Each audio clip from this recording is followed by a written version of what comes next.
과민성 방광약 중에 잘못 선택하면 치매 위험이 있다?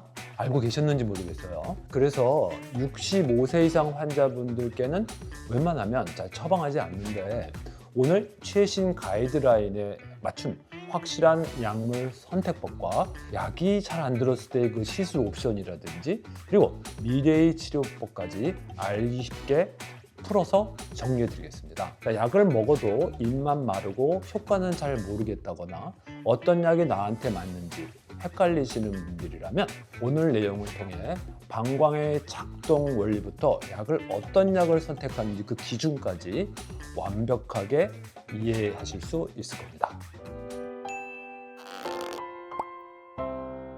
여성질환과 만성질환을 뿌리채 뽑아드리는 뿌리의사 닥터 루트 안창호입니다. 제 영상은 이제 선생님들 많이 보시는데요.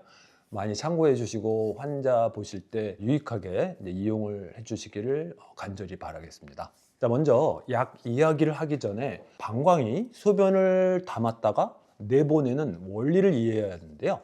아주 쉽게 자동차에 제가 한번 비유해 볼게요. 방광에는 저장할 수 있는 모드하고 배출하는 모드가 있습니다. 소변을 담는 저장 모드일 때는 방광 근육이 쭉 이완되어 있고 새지 않게 요도 관략근이 꽉 조여 있어야 되겠죠. 반면 배출 모드일 때는 방광 근육이 수축하면서 요도 관략근이 이완되어 소변을 짜내게 되겠죠. 자, 우리 몸에는 이 기능을 조절하는 두 가지 중요한 스위치가 있는데 하나는 방광을 수축시키는 M3 수용체라는 엑셀 페달이 있고 다른 하나는 방광을 이완시켜서 편안하게 만들어주는 베타3 수용체라는 컴포트 모드가 있습니다. 과민성 방광은 소변을 담아야 할 때 엑셀 페달인 M3 수용체가 제멋대로 눌리거나 또 하나는 편안하게 해주는 베타3 수용체의 기능이 약해져요. 그래서 방광이 급하게 수축해버리는 상태라고 보시면 됩니다. 그래서 치료약도 이 두 가지 방향에 맞춰져 있어요. 첫 번째는 엑셀 페달을 밟지 못하게 하는 항콜린제가 있고요. 이 약은 방광이 제멋대로 수축하지 못하게 차단을 하는 거죠. 따라서 소변을 참을 수 있게 도와주는 역할을 하는데 M3 기량제, 솔리페나실 계열 약들은 여기에 바로 해당되는 거겠죠. 자, 두 번째는 방광을 더 넓고 편안하게 만들어주는 베타3 작동제입니다.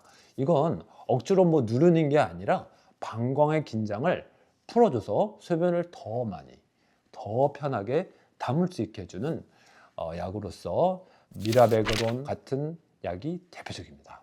자, 2024년도 가이드라인에서는요, 두 약 모두 1차 치료제로 권하고 있지만 여기서 아주 중요한 차이점이 하나 있습니다. 첫 번째 말씀드린 항콜린제에 있는 부작용 때문인데요. 이 약이 차단하는 M3 수용체는 방광에만 있는 게 아니죠. 침샘, 장에도 있고요. 눈, 그리고 뇌에도 있기 때문이죠. 그래서 이 약을 드시게 되면 입이 바짝 마르거나 변비가 생기고 눈이 침침해질 수도 있죠. 더 심각한 건 뇌의 기능까지 억제할 수 있다는 점인데 연구 결과에 따르면 항콜린제를 오랫동안 복용한 사람은 치매와 알츠하이머 위험이 크게 높아질 수 있다고 해요. 국내 연구에서도 항콜린제로 치료를 시작한 환자군이 베타3 작용제로 시작한 환자군보다 치매 발생률이 23%나 높았다는 결과가 있습니다. 그래서 최신 가이드라인에서는 의사가 처방을 할 때 항콜린제를 처방하기 전에 환자와 치매 위험에 대해서 반드시 상의하라고 명시되어 있고요. 특히 65세 이상 어르신이나 기억력이 떨어진 분들께는 솔리페나신보다는 트로스피움 제제를 추천드리고요. 베타3 작용제는 방광에만 집중적으로 작용하기 때문에 입마름이나 변비, 부작용이 훨씬 적죠. 무엇보다 뇌에 영향을 많이 주지 않기 때문에 치매도 큰 걱정 없이 복용할 수 있다는 장점이 있습니다. 실제로 증상 개선 효과도 뛰어나고 심혈관 질환 위험도 높이지 않아 안전합니다. 따라서 고령이거나 장기 복용이 필요하거나 입마름이 걱정되시는 분들은 베타3 작용제를 먼저 선택하시는 것이 합리적입니다. 또한 병원에 가실 때 꼭 챙겨야 할 점이 있죠. 여러분이 드시는 감기약이라든지 우울증약, 멀미약 중에도 방광약과 비슷하게 입을 마르게 하고 뇌에 영향을 주는 성분이 들어있는 경우가 상당히 많거든요. 이걸 우리가 항콜린 부담이라고 하는데, 이런 약들을 중복해서 드시면 부작용이 어때요? 배로 커질 수 있죠. 따라서 처방받을 때는 의사에게 내가 복용 중인 게 어떤 건지를 다 알려주셔야 안전한 약을 고를 수 있습니다. 자, 약을 드시는 시간도 굉장히 중요하거든요. 이 항콜린제와 베타3 작용제는 아침 식후에 드시는 것이 좋고, 알파1 블로커 같은 요도 확장제를 드시는 분들은 기립성 저혈압으로 생기는 어지러움을 피하기 위해서 저녁에 드시는 것을 권합니다.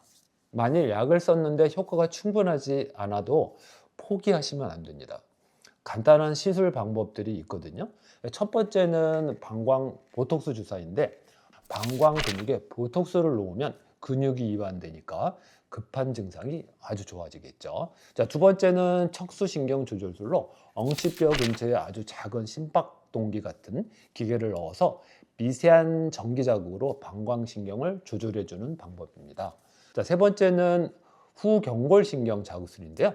발목 안쪽의 신경을 자극해서 간접적으로 방광을 편안하게 만드는 치료인데, 이게 외래에서 쉽게 받을 수 있지만 아직은 국내에 도입되진 않았습니다. 자, 마지막으로 미래에 우리가 이제 기대할 거는 유산균을 이용해서 방광의 건강한 생태계를 회복시키는 치료법도 연구 중이니 기대해 보셔도 좋겠습니다.